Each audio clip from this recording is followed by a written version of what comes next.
Hello and welcome to the .NET user group of Pittsburgh. Where is that screen?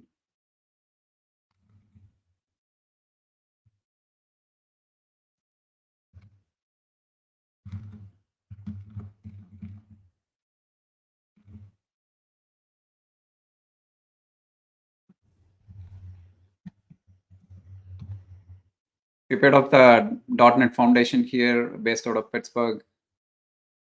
You can join to the meetup with PGHDOTNET or LinkedIn. You can follow us and Twitter as well. So today's topic is blood, sweat, and code reviews. We are delighted to have David here for us to hear during the next hour. We will also hear from the expert and his knowledge, and he has been working in Microsoft technology stack for almost 3 decades. He also works as a partner solution architect at Microsoft. And let me pass it back to Dave.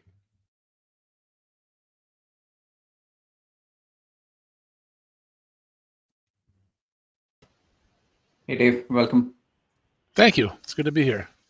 Better. Thank you. And here we go. Is it my turn? Yes, your turn. Excellent. Let's talk about code reviews. I'm going to talk about what they are, why they're important, and why some people don't use them, and how we can maybe make them better and either encourage people to use them that aren't using them or make a better process for those who are using them. My name is David. I work for Microsoft. My job is to help partners build applications on Microsoft Azure. Yeah. If you want to follow me online, you can go to my website right there, my blog, and I write about a lot of things. I publish a lot of videos online, some of them on this topic, actually. My slides are locked up. What is going on? Go back, go forward. I can go backwards. Doesn't like me going forwards. How about if I click over here? There, that's better. This is Jack. Jack is a software developer. Jack spent days writing a software component. He tested it, he double-checked it, and then he checked in his code when he was satisfied that it was working properly, according to the requirements that he was given. So he checked it into source control. It went into production a few weeks later, and then it was released. A new version of the software was released to the public. An end user, discovered a problem with the code, a bug with the code. It was an edge case, one that he hadn't really tested for, and they tweeted about it. And so word got around that there was a bug in this code, got back to Jack's boss. Boss told Jack, he fixed the code, made the correction, checked in his updated, fixed code. That went into production, problem solved. A few weeks later. This is Joe. Joe is a software developer, and Joe spent days writing a software component, which he tested and he double-checked before he was satisfied that it worked according to the requirements he was given. He checked it into source control. It went into production, and a few weeks later, a new release of the software went out. But before it went out, a tester looked at it. Another set of eyes looked at it, and they tested for some things that Joe didn't test for. And they found this edge case, and they let him know about it. They sent him some feedback. And so Joe said, thanks for that feedback. He fixed it, checked in the fix, and then a few weeks later, it went into production, and no bug was found. So the same results for Joe and for Jack, but Joe's correction happened sooner, and it happened with less embarrassment due to this code review process that was in place at Joe's company. That's what we're going to talk about today, this code review process. We'll talk about some of the basics, maybe a few definitions. Why do we do code reviews? I just showed you an example of one reason. And then some challenges of it, maybe some reasons why they're difficult, and maybe reasons why some people don't do them. We'll talk about the various parties involved. The two major parties are the code reviewer, the person is the gatekeeper watching, checking to make sure the code is good enough, and the code author, the person that's writing the code and ultimately responsible for making any corrections. Well, there's a third party involved, and that's the manager. And I'll talk a little bit about the role that they play in this process. And finally, I'll show you some links that you can do. There are a few links scattered throughout this slide deck, but I will, at the end of it, give you a link to the deck itself. So if you see a link, you don't have to write down really quickly before I advance. Just I'll pause on that one link with the slide deck on it. You can grab that. All right, some of the basics. I'll start with some definitions. These are words that you'll hear referred to in a code review process. A change set, that's the set of changes that somebody makes and submits for change. So if I'm writing code, it might be a new feature, a brand new component, or it may be changes to an existing component. Those code changes themselves, those are the change set. Change list is related to that. That is the documentation of that change set, a list of describing what those changes were. I say this because some people use those words interchangeably. Sometimes I do, but they're not exactly the same thing. Change list describes the change set. A pull request is a request to merge code with the main branch. So typically what will happen is I'll write code, and rather than checking into the main branch where it can go into production, I'll check it into some other branch, and I'll say, here's some code that I request to get pulled into the main branch. And that's called a pull request. Before that happens in a code review, there's somebody that vets that process. That's the code reviewer. Code reviewer is the gatekeeper. Their job is to check the code, validate it, vet it, and decide thumbs up, yes, this is good enough to get merged with the main branch, or no, it's not good enough yet. It's not ready yet. There are some things that need to be addressed before it can be merged with the main branch. The code author is, of course, the person that's authoring the code, and if there are corrections that need to be made, the code reviewer finds, then the code author is responsible for making those changes, or at least addressing those changes, like telling them it's not a bug, it's a feature, which might be a valid response. And this might be reviewed for some of you folks here, but this is the whole code review process. I'm going to show it because I spent a lot of time on these PowerPoint animations. But essentially what happens is the code author will make changes, that's the change set, and they will submit those changes along with a change list to the code reviewer. The code reviewer then will review the code, review that, look at the change list, review the change set, run the code, make sure it all works properly, does what it's supposed to do, finds any potential problems. And if there are any issues, the code reviewer will document those issues and send them back to the code author. The code author will then address each issue, probably put a comment next to each one to say, I've fixed this, or this is actually by design, look at the documents, or this is ambiguous, let's talk about it. And then send it back to the code reviewer. And this ping pong might take place multiple times until the code reviewer says, thumbs up. This is ready to go. I approve this change set, at which point these changes can be merged in with the main branch. All right, why do we do this? Well, the first thing is just to validate the code to make sure that it's working well, but we do some other reasons here. I'm not going to drain this slide here because I'll describe in detail each one of these things. So let's start with validation of code. The most obvious reason to review code is just to make sure that it does what it's supposed to do. You probably have a set of requirements, and somebody has coded based on those requirements. Maybe it's a bug that's been entered into the system. Maybe it's a new feature request, and there's a design document for it. Whatever, validate in that the code does what it's supposed to do. Given these inputs, it'll produce those outputs, for example. But we also want to validate the code from an internal point of view. You know, for example, if our team has coding standards, then we'll want to, come on, there we go. We'll want to test to make sure that it adheres to those standards. Are there potential problems? You know, that maybe it runs but doesn't run quite fast enough. Maybe there's a more efficient way of doing it. Maybe it uses a lot of memory. Maybe it's hard to maintain. There are areas of improvement that even if it does everything that you've asked it to do, maybe there are some ways that it can be improved. You know, so they're testing for those things as well. Another good reason for doing code review is this idea of sharing knowledge. If I've written code and you are reviewing that code, that means we both are looking at the same piece of code. We've got one more person that has had eyes on the code, and they have a little bit more understanding of what the code does. And that can be the business rule, understanding the business rules that went into that code. It could be the code itself. making sure they understand that. Could be the technologies involved. Maybe you're using some libraries or using some patterns and things like that. You're educating each other on this and sharing that knowledge. And this is important because you probably know this already, but every software developer has a bus and a lottery ticket assigned to them. And I've been in many, many meetings where either the bus or the lottery ticket came up and said, what are we going to do if Dave gets hit by the bus? Or what are we going to do if Dave wins the lottery? And in either case, Dave's not going to be here tomorrow. He's either going to be in the hospital for months because of the bus, or he's going to be on an island somewhere sipping margaritas because of the lottery ticket.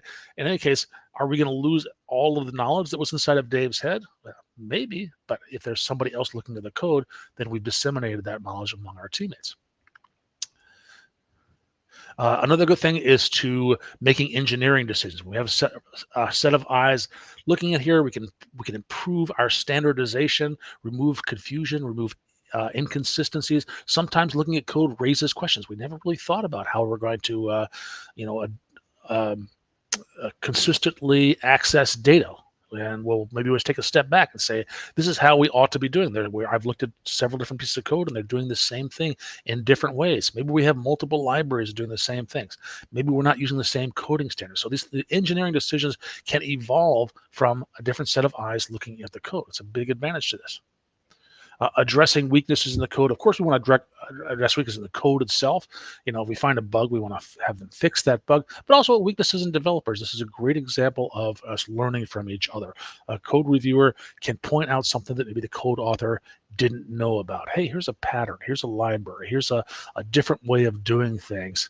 Here's a principle that you should think about, and they can educate each other on that. Similarly, the code reviewer may look at the code and see some clever things that the author is doing, and because very often code authors reviewers are also developers that can improve their skills as well. Maintaining consistency. I talked about this before, and educating each other. Consistency can be things like the naming conventions, the libraries that are being used, the algorithms that you're using, the size of your project, the separation of the project, the folder structures of their project, the sizes of the classes and the methods, what kind of rules we have on documenting our code. Should we have these triple slash comments at the top of every class, at the top of every method? Should we have comments inline? These kinds of standards. Whether we're using tabs versus spaces, that's a kind of becomes almost a religious argument sometimes. But if we have people looking at the code, then we can start sparking those conversations, see where the inconsistencies arise. And consistent code is really useful on a team because it allows other developers to step in and start using somebody else's code immediately. If that lottery ticket or that bus comes around, or maybe just somebody goes on vacation for a few days and somebody else needs to come in and fix a bug real quick on code they didn't write, having consistency among the way you're writing code is a huge advantage in those scenarios. Of course, compliance can be a big issue. I've worked in some organizations. I did some work for some government agencies, and they require code reviews. That's not even a question. We had to prove to them that we were doing code reviews. There are also things like CMMI maturity levels and ISO certifications. If you want to get those, then you have to have a review process in place just to meet those requirements. I would suggest that there are reasons for doing it even without, but that's out there. So some of the long-term benefits of code review. One of the big ones is you're going to catch problems sooner, which leads to shorter rework time, less embarrassment, fewer support calls from your customers, fewer issues downstream. And we saw this with the Jack and the Joe example. Joe's error was caught sooner, and he was able to fix it really quickly. There was no embarrassment that it went out and somebody tweeted about it. And there's a principle in this called the shift left principle. The idea behind the shift left principle is that the sooner you can fix a problem, the cheaper it will be. So if I'm writing a line of code and I notice that I've made a mistake on the line before it, and I just backspace and fix that right away, that might cost pennies to fix that.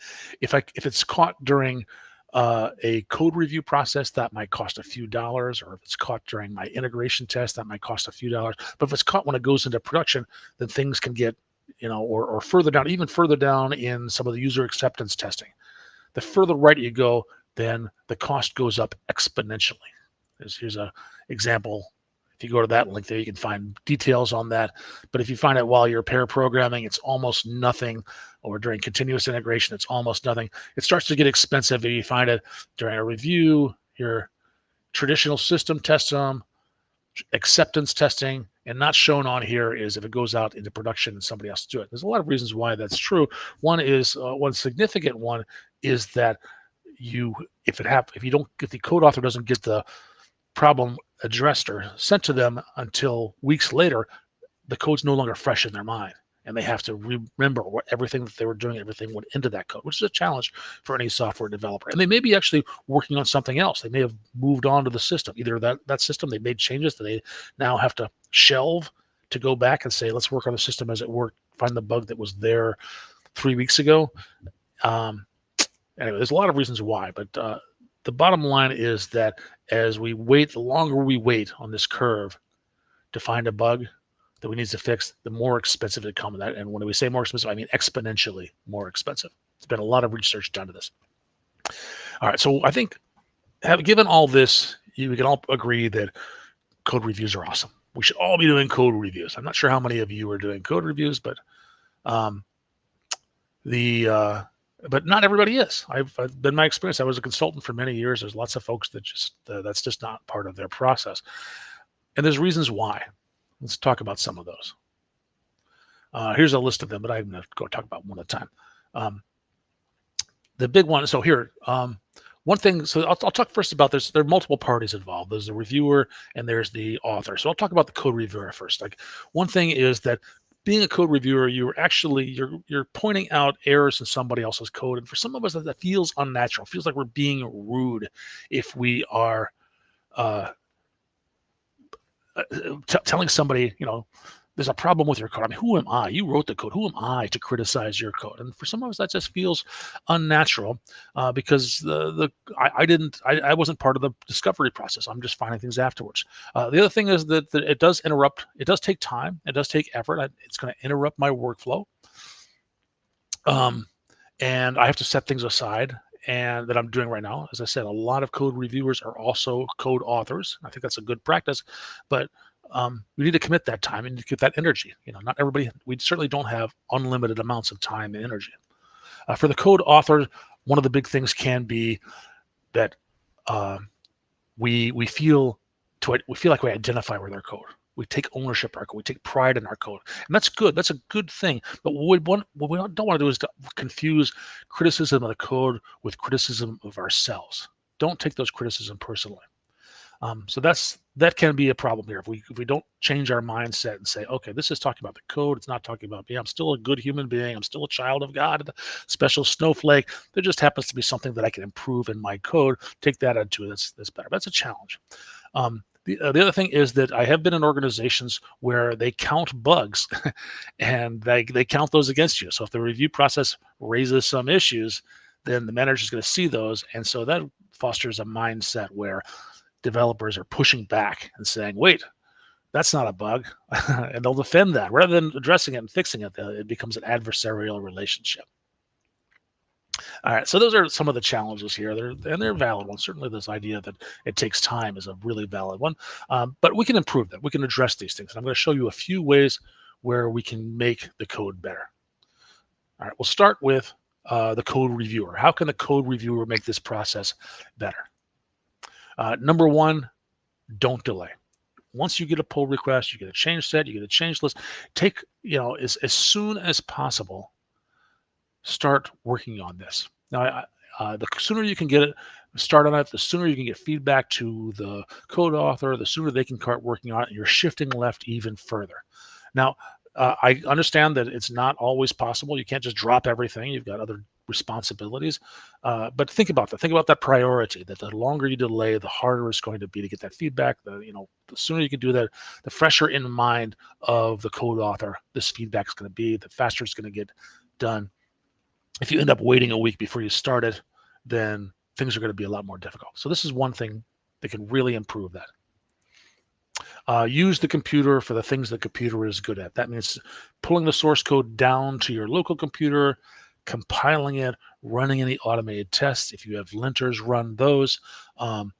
There are tools for testing things like white space and naming conventions and unused imports and things like that. There's a whole bunch of styling tools that are available to you, things like the .NET code formatter or the JavaScript standard style, things like that. Use the computer for those. Don't waste your time doing things that the computer can do better and faster than you can. So start with that. Always start with that.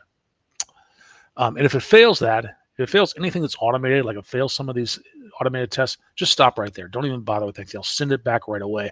They have to do that. They should have tested, make sure it compiled, make sure that they've checked in all the dependencies, and shift left.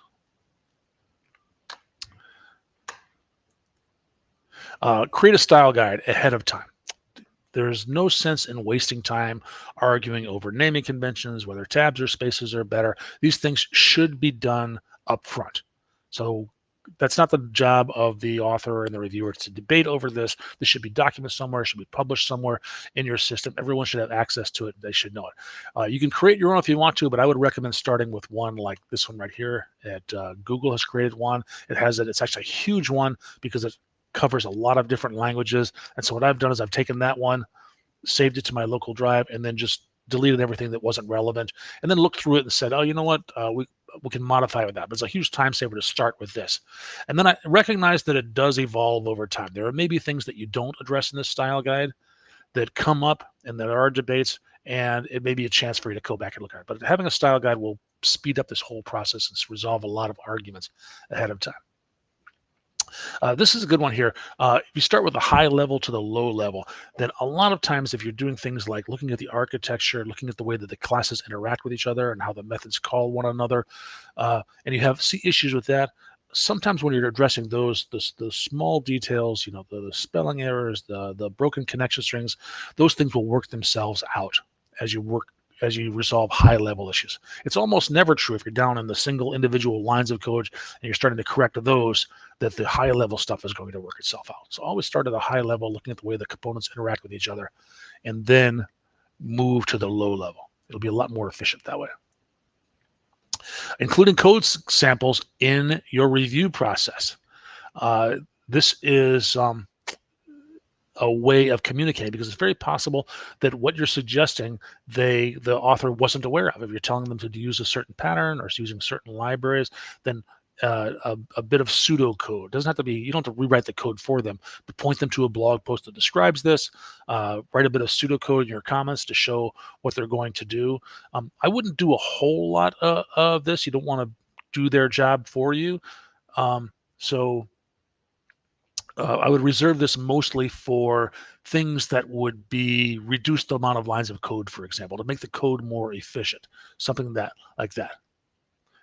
There's a question like, how can you go with code examples without rewriting it for them? And there's a couple of ways. You can point, you say, how far can you go? And I would suggest just a bit of pseudocode or pointing to a blog post that has examples of the code that you're doing. This is what you can do. Be generous with those code examples. You don't want to do the author's job for them. That's part of it. Part of it is that it's not the job of a reviewer to do that, but you do want to give them a little hint in the right direction. And then this is a big one here. I said earlier that sometimes we tend to take criticism our code personally. We think that it's criticism enough. You as the reviewer, you have a responsibility to try not to make it personal. For example, don't use the word you as in your comments. That say you should have done this. You returned the wrong value. It should be this method should return this when in fact it returns that. So make it about the code. Don't make it about the developer in your comments. The other thing is that you can rephrasing things as requests rather than commands. Consider doing this rather than saying do this is a good way to phrase it. You don't want to be vague about what the issue is, but you can be more polite about that. And then finally, express principles, not opinions. What I mean by that is that if you say this class is too long, break it up into 2 or 3 classes, that sounds like an opinion. But if you say this class does these three things, which violates the single responsibility principle and should be three different classes. Now you're debating, the only opinion you're stating is that you agree that the single responsibility principle is good. And I think most people would accept that. So rather than having opening up an argument to saying this is my opinion, point to a specific principle that you're defending. I see a comment using Copilot or AI. So GitHub Copilot is a great automated tool that'll help with a lot of these things. This is something, as I was creating this talk, that I had never really thought of before. I read an article. This is the article down here. As I said, I'll give you like the slide deck. But it suggested use prefacing your review comments with labels to say exactly what they are. And they suggested these were issue, suggestion, question, nit, chore, thought, praise. And this is issue is a problem that needs to be addressed. Suggestion is a potential issue, but maybe it doesn't have to be addressed. Just something to consider. You might want to do this. A question may or may not be a problem. I just want to know, in this example, why did you choose this type of class rather than that type of class? I would have chosen this one, but maybe there's a good reason for it. Just answer my question. That's all. You may not have to change the code if you have a valid answer to that question. A nit is something that that'll take 2 seconds to fix, and I recognize that's a silly thing. Maybe you spelled something wrong, or you've got a better name for a method, something like that. You should fix it, but I'm almost embarrassed to bring it up because it's such a simple thing. A chore is something that takes longer. It has to get done, and it's just rote work. A good common one: remove unused import statements or change tabs to spaces. I don't know, something like that. That might take a long time. A thought doesn't have to be addressed at all. It's just an idea. I'm just trying to educate you on this. Maybe you're doing something one way, and I've worked on similar code. I can do something else. Maybe there's an open source library that will replace all this extra code that you've written. We can simplify it by just calling that open source library or a commercial library that we already own. Just something that you want to. It's not going to block the review process, but it's an idea that I want to do that. And then this last one, it had never really occurred to me. I've always thought of code reviews as a vetting process. Let me know only if there's a problem with the code. But a code review process is a great place to send praise, to tell someone that when they did something right, and to be specific about that. Say, hey, you refactor this thing. That was a great idea. This is much better than it was before. And I just love that idea. And speaking of praise, don't just say good code. Don't be generic about your praise. Be specific about it. Don't include praise unless you have something to specifically say. This particular method is running much faster. It is way better. It is much more readable. Therefore, it is much better. This thing you did, this specific thing you did, improved it. All right. This is another one. Consider the scope of the review. There's a temptation as you're reviewing code to kind of poke around and find things outside of the change set that maybe you can review. That'll just delay the process. As much as possible, you should be focused on the change set and the change list that were submitted to you in this pull request. Now, there are exceptions to this. For example, if it's a really trivial thing, somebody's you happen to notice that the line above it has a misspelling error, it'll take them 2 seconds to change that. That's okay. You can do it that end. Or sometimes there is a change in one part of the code that affects another part of the code. So for example, maybe you change the body of a method and now it does something different, and the name of the method should be changed to reflect this new thing that it does. So there are a few exceptions, but generally, by and large, review only those things that are part of this particular change set. Confirm your assumptions. It may be that the code is slower than you like, but maybe speed is not important to the application. Maybe it's not. Maybe it's a batch process that runs on overnight. Just confirm that. Problems, a lot of times, they depend upon context, and just understand that what you see is an issue is in fact an issue. And then stalemates. This is an issue in any code review process. This is when this ping pong process between the reviewer and the author just goes on for too long and no progress is being made. It's perfectly acceptable when reviewer sends something back and you say, you know, this actually isn't a problem. This is working as designed, and sending it back. But sometimes the reviewer and the author would simply disagree on whether or not this issue needs to be resolved. And that just leads to no progress, tension between the reviewer and the author, and just nothing else is getting done. It's a real problem. How do we address this? Well, here's some ways to address it, and they're in order of which you should try them. First thing is to talk about it, because oftentimes a code review process is done through written communication. We have tools like GitHub and Azure DevOps that facilitate this process. And written communication is imperfect. We don't see facial expressions. We don't see tone of voice. Sometimes it makes sense just to walk over to someone's desk, get on a Teams call or a Zoom call, and actually just talk to them and say, hey, let's hash this out. Here's what I see. Here's why. And sometimes that'll help a lot. Just that interpersonal communication, verbal communication, face-to-face is awesome. If that doesn't work, maybe there's a problem in the architecture. You need to go do a design review. You need to go into a room or a virtual room and get a whiteboard and say, hey, we differ on this, but this should have been hashed out before we began the design. Let's make a decision and actually design this thing to address the thing that's blocking us. And then next thing is consider conceding. Consider saying, you know what? I know that I'm right, and I know that I'm more right than you are, but there's very little dogma in software development. That's the thing, is that we can both be right. We can have different solutions to the same problem, and often that's okay. And it may be, again, I might think that, yeah, your solution is right, but mine's way more right than yours. But think about, okay, if I concede and I just do it their way, what are the consequences of that? You know, are puppies going to die if I do this? What's going to happen if I concede and just hand it over to them and just approve this anyway? You know, is the system going to crash and burn? Is it a fatal flaw, or is it just going to be slightly less efficient? And sometimes conceding is okay, because it's better than blocking this thing for weeks at a time. And then finally, the last resort, escalated, bringing up to the architect, the project manager, the product owner, whoever is the team manager, whoever's in charge of that, and let them make a decision. And I would do this in order. Discuss with it face-to-face, review the architecture, concede, and if, you know, each one of these, if they work, great. If they don't work, go to the next step. The last step is to involve the boss and say, hey, you know what? Here's my argument. Here's their argument. There we go. Somebody said we could call a vote of other people's opinions. There you go. All right. Here's something to consider, that the goal of any review process is to improve the code. And when I say improve the code, that doesn't mean that it has to be perfect.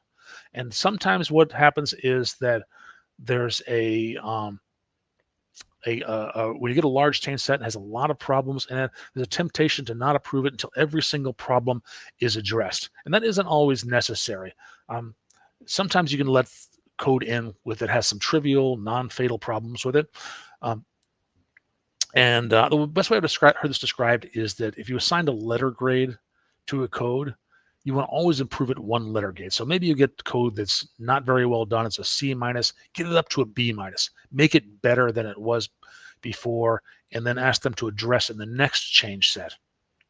Maybe create some new things in your application lifecycle management system to add some more corrections to it. But it might not be necessary to hold up these pull request merge until every single issue has been resolved. Bringing up one letter grade is sometimes enough. Here's just a efficiency thing. Avoid repeating feedback. Sometimes this isn't that uncommon. You'll see the same issue over and over again in the same code base. You don't have to type out your comments over and over again. Just see this comment above. Just an efficiency thing. Slow down. What I mean by this is that when you're reviewing code, one, give it your full attention, block out everything else, make this the focus of what you're doing. Don't rush through it. And I would recommend not reviewing more than 500 lines of code at a time, or spending more than 60 minutes at a time reviewing code. If it's longer, if you're spending longer than that, that's probably an indication that the code reviews or the change sets are too large. They probably should be smaller, but you as the reviewer, you often don't have control over that. And you want to be able to give this your attention, to actually be present and focused on this. And slowing down is a good way to do that. Just breaking it up and saying after 500 lines or 60 minutes, those are rather arbitrary numbers, but just take a break and then come back to it later on, just to keep yourself fresh. Communicate clearly. This is something that a lot of software developers, a lot of technical people struggle with, is communication. We went to school to study computer science or whatever. We went to school to study some science, and we didn't learn. I think colleges don't do a great job of teaching communication skills in technical majors. But that doesn't mean you can't learn it. You can't get better at it. And so communicating clearly, this is something like Copilot or ChatGPT could be really good at this, is if you're struggling with communicating what the issues are, they can use that to improve it, to be more concise, to be more clear in what you're doing. So it is written communication typically, and it's hard. It's hard enough without being vague or being ambiguous in what you want to do. All right, so this is just a summary slide of what I just talked about for the reviewer, the high level to low level. Consider the goals and the scope of what you're doing, and don't make it personal. Maybe I ought to put that one first. Don't make it personal. Just think about, what you're doing here is you're not critiquing the person, you're critiquing the code, and your communication should be all about that. All right, so the other person involved in this is the code author. What can they do to make code reviews more productive? There's a bunch of stuff here. Number one is your mother doesn't live in your code. You've got to clean it up yourself. Review your code first before you do anything else.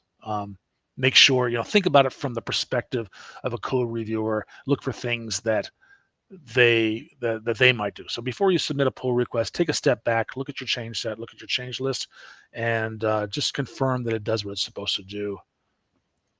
Test it, do manual tests, run any automated tests that you have, do all this thing. This can be unit tests or integration tests, end-to-end tests. Correct those issues before you submit the pull request. Just like the reviewer should be using the computer, the code author should be using the computer. These are tools like automated testing harnesses, linters. Of course, you want to compile the code and make sure it works. Using tools like GitHub Copilot can help with this as well. Write a good summary. Don't make them guess about what they're doing. You're creating a change list, then communicate explicitly what changed and why it changed and which issues you're addressing, which bugs you're fixing, what the expected output is going to be. That'll make the code review process go a lot more efficiently. And then communicate that clearly to them. This is not only in terms of the change set, but also in terms of the feedback. So when they get something back, then if they send back a list of issues, you want to be as clear and concise as, okay, I've fixed this. This is what I've changed. This is what you should see now. Or if you're challenging it, say, this is why I think this is by design, and communicate this. We're not all great at that, at written communication, but we can all get better at it. And there are tools out there, ChatGPT and Copilot are really good ones for that can help us to improve our communication. So if you feel like that's an area that you need help in, lean on a tool and get better at it. I strongly recommend, there's a really good book called The Elements of Style by Strunk and White. The book is about 75 years old, but it's been updated about every 10 years. And it's just a really book about 70 pages long that talks about clear, concise communication. And I reread it about every 5 years. And it's really improved my written communication skills. And it was written by E.B. White, who wrote Charlotte's Web. So it's good.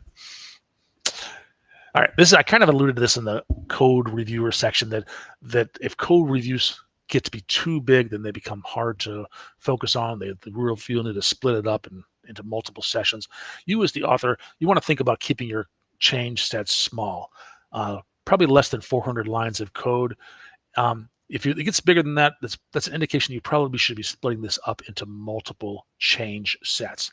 And one way to do that is to focus each change set just on one thing. So you're not fixing 10 different bugs or adding 5 different features into a single change set. Splitting them up, it'll make the entire code review process a lot faster, and you'll get that feedback. You'll shift everything left when you do this. So narrowing the focus of your change. I guess I said this already. Only one feature or one bug, or maybe just a couple of bugs of they're tiny ones. Just narrow the focus of it as you're doing this. Another way is to separate functional and non-functional changes. So if you're doing something just changing naming conventions or the indentation, then make that its own change set, its own pull request. Separate that from when you're fixing a bug or adding features. Those should be two separate things. One of the canonical examples, if you're doing indentations, maybe changing tabs to spaces or going from 2-space indentation to 4-space indentation, that's it's a simple thing to do, but it's going to change every line of code. And there are tools in most DevOps solutions that will do code comparison. And if every line of code changes, then it's impossible for anyone to say, okay, which lines of code actually affected the functional changes here. That's another good reason why you should separate the functional and the non-functional. So if all you're doing is refactoring, that can be a non-functional change. But if you're actually adding a feature or fixing a bug, that is a functional change. And keep cool. Respond graciously. Maybe the code reviewer never saw this presentation, and they're not being polite, and they are saying you when they really should be saying the code. Respond graciously. Understand that they're not talking about you, even if it sounds like they are. They are talking about the code, and make sure they're on the same side as you are. Their goal is to improve the code. Your goal is to improve the code. And this can be a challenge because sometimes the reviewer is just mistaken. They just say something that this is a problem, and maybe they don't understand the code or they don't understand the requirements. Even in those cases, you want to be patient if the reviewer is mistaken. And one of the good reasons is because if they're mistaken, that might be an indication that your code isn't clear enough. Maybe it isn't as readable as it could be. Maybe the method names could be a little bit more self-documenting, or maybe your / comments at the top could be more clear. So that might be an opportunity for you to improve your code, even if you know what they said is wrong. There may be something in there that can help you out and help the code out. And so doing that, refactoring your code to make it more readable, eliminate any confusion. This is a really good way to remove that ambiguity and remove that possibility of this of a reviewer misunderstanding what you've written. Respond quickly, just like the code. The code reviewer should respond quickly. The code author, if they get a list of issues back, the sooner that you can get to them and address those issues, the sooner that we can get through this process. They can review it again and hopefully merge it into the code, but they may have some issues. There's some more issues that they're going to send back to you. We want to shift this to left as much as possible. And just like with the reviewer, the code author has other things. They can't always just drop everything and immediately respond. But all I'm saying here is understand that this is a priority. This is something, the faster you respond, the better this process is going to be because of this shift left principle. Just reducing the amount of lag between these rounds of review will help everyone. This is something that I've read for a couple places. If you come up with a tie, you both just agree to disagree, it might be a good idea for the author just to concede and say, as a general rule, if we're both right, I'll just make the change, which often is a lot faster than arguing about whether the change needs to be made. So consider that. All right, so this is a summary of this section here. The key points: review your code first. Make sure that you're not checking in code that doesn't compile or that has problems. So find those obvious things first. Keep your change sets small and focused. Keep your code readable. Communicate clearly, and don't take it personally. Understand that no matter how it's being phrased to you, this is not about you. This is about the code that you've written. You probably noticed that there are some things that actually appeared in both sets here. Keeping this review time short is important for both the reviewer and the author. Clear communication is important for both parties. Being respectful and not making it about, not making it personal. That's important for both the author and the reviewer. Good communication, good respectful communication along the way. Again, you're both on the same page. Your goals are the same. All right, there's one other person here. That's the manager here. And the manager actually has some things that they can do. One thing is that when you're assigning authors and reviewers, make sure that everybody is reviewing code. It's a good thing to spread that knowledge across all of your code authors. And so by making them a reviewer, that's one good way to address this bus/lottery problem.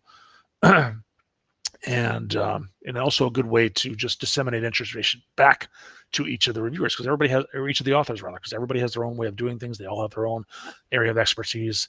Everybody knows something that somebody else doesn't know. Don't have the same person reviewing the same person's code over and over again. In other words, don't have Joe reviewing Jack's code always. Make sure that sometimes Joe is reviewing it, sometimes Jane is reviewing it, sometimes Joyce is reviewing it. We rotate them. If Joe and Jack have too close of a relationship, they may just automatically be, rubber stamping an approval on those code. That's not a good thing at all. And then you use the tools in your DevOps system. There's tools like Azure DevOps and GitHub that will allow you to force code reviews to happen, that they won't be able to merge anything into the main branch unless a reviewer. You can even set it up so that you can have multiple reviewers. You can have rules about that you must respond to every single one of the issues before you can check it in, before you can merge code, things like that. Use the tools that are in there to enforce this. And then foster a culture of teamwork. This is really important. There's a myth that somehow the reviewer and the author are adversaries, that they should be battling each other's, and I could not disagree with that more. That is not the case at all. They have a common goal. That goal is to improve the code base. They both want exactly the same thing. So if I'm writing code and somebody points out a problem with that code or a potential problem with the code, they are doing me a favor. They are helping me to do my job better, to make that code better. And that's what the manager should be doing. This idea of, let's penalize people if a reviewer finds bugs in their code, that's absurd. That fosters, that encourages the wrong behavior. And then also remember, code reviews are awesome, but they're not a silver bullet. They're not going to guarantee quality. There are still some things that you might be missed. You're all on the same team. I said this a couple times already. Communicate that as a manager. All right. I promise I've got a few more slides here with some links on them. But if you go to tinyurl.com/ I think this is case sensitive, this will take you to this slide deck here, or you can scan that barcode. That'll also take you to it. I'll hold that for a second before I go to the next slide. And here, a whole bunch of things right here, including if we go to my blog, I actually wrote a long article which covers all the stuff that I talked about in this presentation right here. That's on there. And then, oops, where am I? Right there. There I am. And then, like, most things that I know, I learned them from reading other people. And this is if you read all this stuff here, these are the things that ideas that I got from other people that have incorporated into this. You want to go dive deeper into that.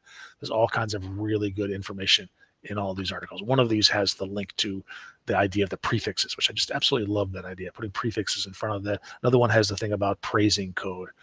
All kinds of things in here. So let's see what else is in here. Oh, it's time for questions. Who's got questions?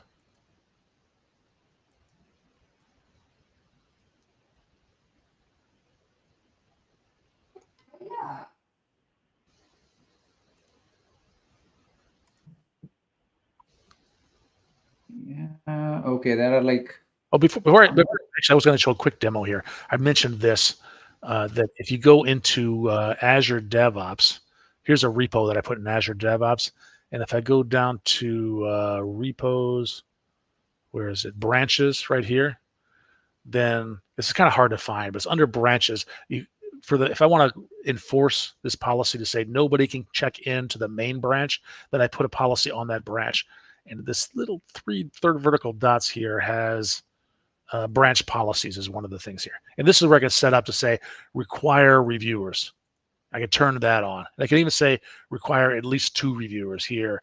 And you know, by default, you can't approve your own changes. You have to have somebody else do it. But you can allow that. You've got some things you can put in here for that. You can set other policies as well, but you can set all sorts of things here. Same thing in GitHub. Here's a repo. This repo actually contains the slides for all my presentations, including this one. Or no, I'm sorry, it doesn't contain the slide. It contains the abstracts of each one of those. And on this right here, there is under settings for a repo. Again, click branches, and you would add a branch protection rule right there. And in this case, you can say require request before merging, and opening that up specifies some more options here as well that you can do. So this is where you can set it up ahead of time. And I would recommend doing that once you create a project, is put some limits, especially on the main branch. They used to call it the master branch, but the main branch, have those kind of policies in place. All right. Now I'll go back to, where was I? Here. Have I lost it? There was one question here. If you can see it on the screen. There's a screen. Okay. Who should mark? Stefan asks, who should mark a review comment as completed? The author when implementing the feedback, or the reviewer when they're happy with the change explanation? And the answer is the author should mark it as completed. So in most of these ALM systems like GitHub and Azure DevOps, the author or the reviewer can create an issue or create a comment, and they can even tie it to point it at a line of code. And the author can then respond to that comment, but to actually specify that it's completed, that's the reviewer spot. They're the gatekeepers. It's not completed until they say it's completed. Perfect. Thank you. Any other questions?